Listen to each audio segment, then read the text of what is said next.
আমাদের সংগ্রাম চলবেই চলবে। যারা ঘুষ খাও তারা ঘুষ না খাও, পায়খানার থেকে বালতি এনে সমানে খাও। আমরা বাঙালি জাতি স্বাধীনতা অর্জন করতে জানি, স্বাধীনতা হত্যা করতে জানি।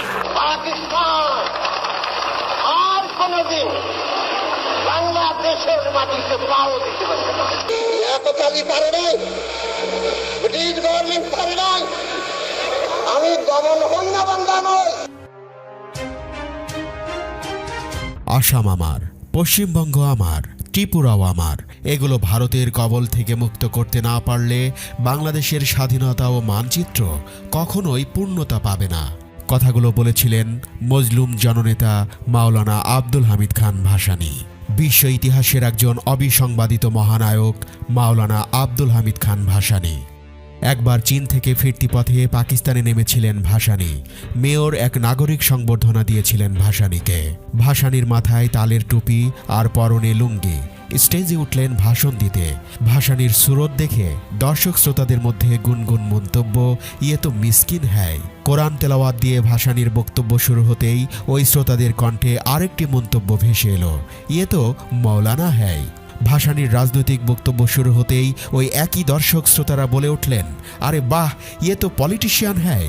ভাসানী যখন বিশ্ব পরিস্থিতি ও বিশ্ব মোড়লদের শোষণ পীড়ন নিপীড়নের কথা বলতে শুরু করলেন, তখন ওই একই দর্শক বলে উঠলেন, হায় আল্লাহ, ইয়ে তো স্টেটসম্যান হ্যায়। মজলুম জননেতা, উপমহাদেশের রাজনীতির প্রবাদ পুরুষ মাওলানা আব্দুল হামিদ খান ভাসানী। 1957 সালে কাগমারি সম্মেলনে মাওলানা আব্দুল হামিদ খান ভাসানী পশ্চিম পাকিস্তানের দুঃশাসনের বিরুদ্ধে হুঁশিয়ার করে বলেছিলেন, পূর্ব পাকিস্তানের ন্যায়সঙ্গত অধিকার ফিরিয়ে দাও, নতুবা ওয়ালাইকুমুসসালাম। সভা আরম্ভ হবার সাথে সাথেই 144 ধারা জারি করা হলো। পুলিশ এসে আব্দুল হামিদ খান ভাসানীকে একটা কাগজ ধরিয়ে দিল।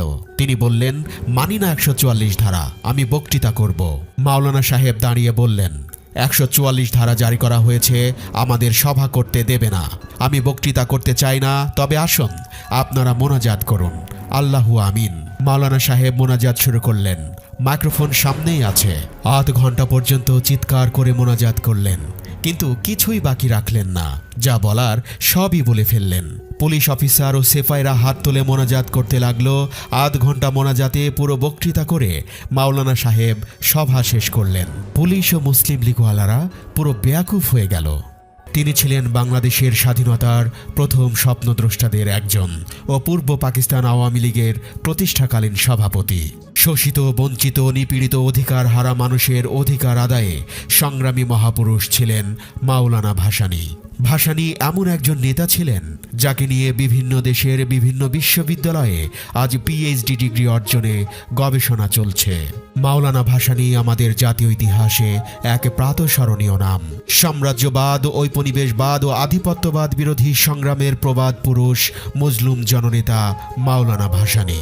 ব্রিটিশ বিরোধী আন্দোলন থেকে শুরু করে উপমহাদেশের নিপীড়িত নির্যাতিত মানুষের পক্ষে তিনি আপোষহীন নেতৃত্ব দিয়েছেন। বাংলাদেশের স্বাধীনতা সংগ্রাম, গণতান্ত্রিক আন্দোলন এবং কৃষক শ্রমিক মেহনতি জনতার ন্যায্য অধিকার আদায়ের সংগ্রামে মজলুম জননেতা মাওলানা ভাসানী ছিলেন প্রদীপ্ত এক আলোকবর্তিকা। তার অবস্থান ছিল শোষণের বিরুদ্ধে এবং শোষিতের পক্ষে। অধিকার আদায়ে তিনি এদেশের মানুষকে সাহস জুগিয়েছেন তার নির্ভীক ও বলিষ্ঠ নেতৃত্বের দ্বারা।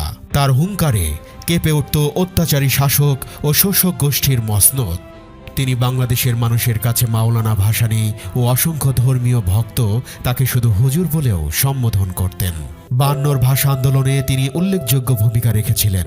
ভাষা আন্দোলনের সময় গঠিত সর্বদলীয় রাষ্ট্রভাষা কর্ম পরিষদের সভাপতি ছিলেন তিনি। ভাষা আন্দোলনে বলিষ্ঠ ভূমিকা রাখার জন্য তিনি কারাবরণ পর্যন্ত করেছিলেন। 1954 সালে পাকিস্তান মুসলিম লীগের বিরুদ্ধে যুক্তফ্রন্ট গঠনে প্রধান নেতাদের মধ্যে অন্যতম তিনি, যে কারণে যুক্তফ্রন্টের নামকরণ করা হয়েছিল হক ভাসানী যুক্তফ্রন্ট। এই হক ছিলেন শেরে বাংলা একে ফজলুল হক। রাজনৈতিক জীবনের বেশিরভাগ সময় বামপন্থী রাজনীতি দ্বারা প্রভাবিত ছিলেন, যদিও তিনি একান্ত ধর্মপ্রাণ মুসলমান ছিলেন এবং 5 ওয়াক্ত নামাজ পড়তেন। স্বাধীন বাংলাদেশ প্রতিষ্ঠায় বিশেষ ভূমিকা পালন করেন। তিনি ছিলেন একজন দূরদর্শী নেতা এবং 50-এর দশকেই তিনি নিশ্চিত হয়েছিলেন যে পাকিস্তানের অংশ হিসেবে বাংলাদেশ একটি অচল রাষ্ট্র কাঠামো। 1957 সালের কাগমারি সম্মেলনে তিনি পাকিস্তানের পশ্চিমা শাসকদের ওয়ালাইকুমুসসালাম বলে সর্বপ্রথম পূর্ব পাকিস্তানের বিচ্ছিন্নতার ঐতিহাসিক ঘণ্টা বাজিয়েছিলেন।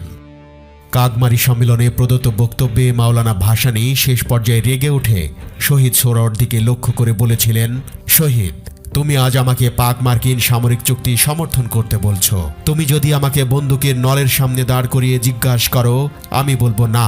তুমি যদি আমাকে কামানের সামনে দাঁড় করিয়ে জিজ্ঞাসা করো, আমি বলবো না না। তুমি আমাকে যদি আমার কবরে গিয়েও জিজ্ঞাসা করো, সেখান থেকে আমি চিৎকার করে বলবো না না।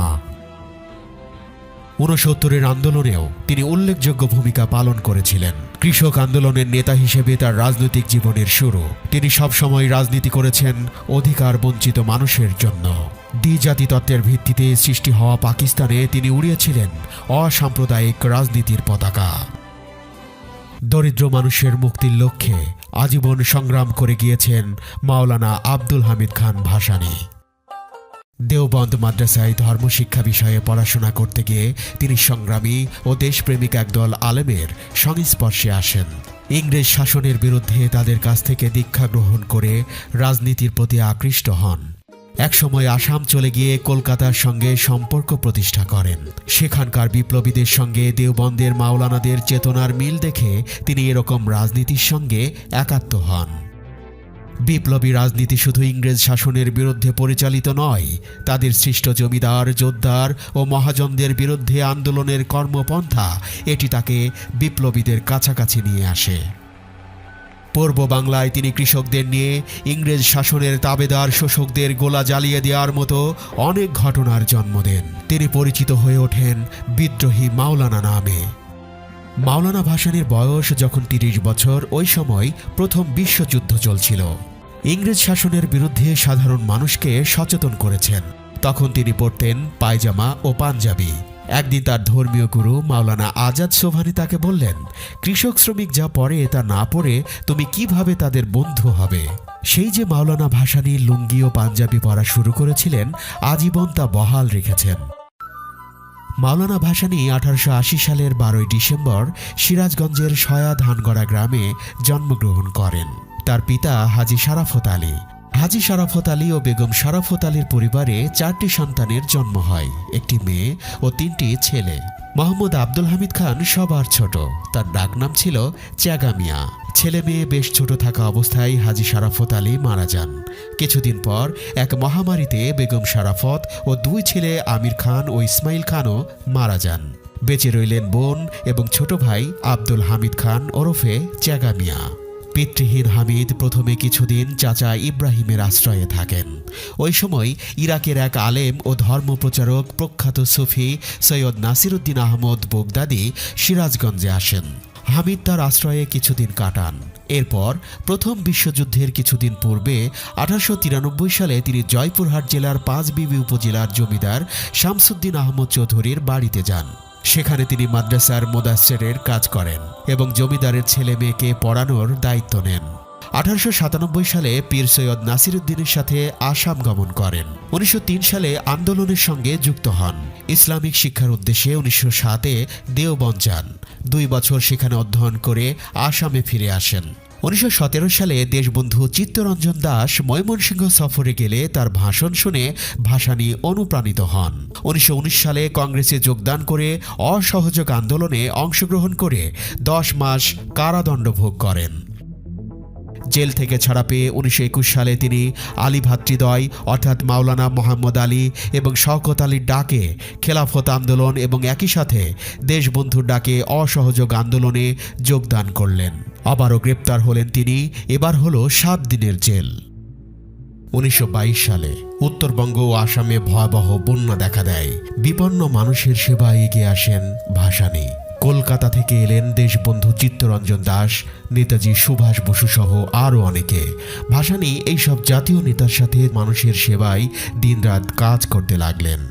1923 সালে দেশবন্ধু চিত্তরঞ্জন স্বরাজ্য পার্টি গঠন করলে ভাসানী সেই দল সংগঠিত করার ব্যাপারে ভূমিকা পালন করেন। 1925 সালে তিনি জয়পুরহাটের পাঁচবিবি উপজেলার জমিদার শামসুদ্দিন আহমদ চৌধুরীর মেয়ে আলেমা খাতুনকে বিয়ে করেন। মাওলানা ভাসানী লাইন প্রথা ও বাঙ্গাল খেদা আন্দোলনের বিরুদ্ধে প্রতিবাদ গড়ে তুলেছিলেন 1925 সালে। 1926 সালে তিনি তার সহধর্মিণী আলেমা খাতুনকে নিয়ে আসাম গমন করেন এবং আসামে প্রথম কৃষক প্রজা আন্দোলনের সূত্রপাত ঘটান।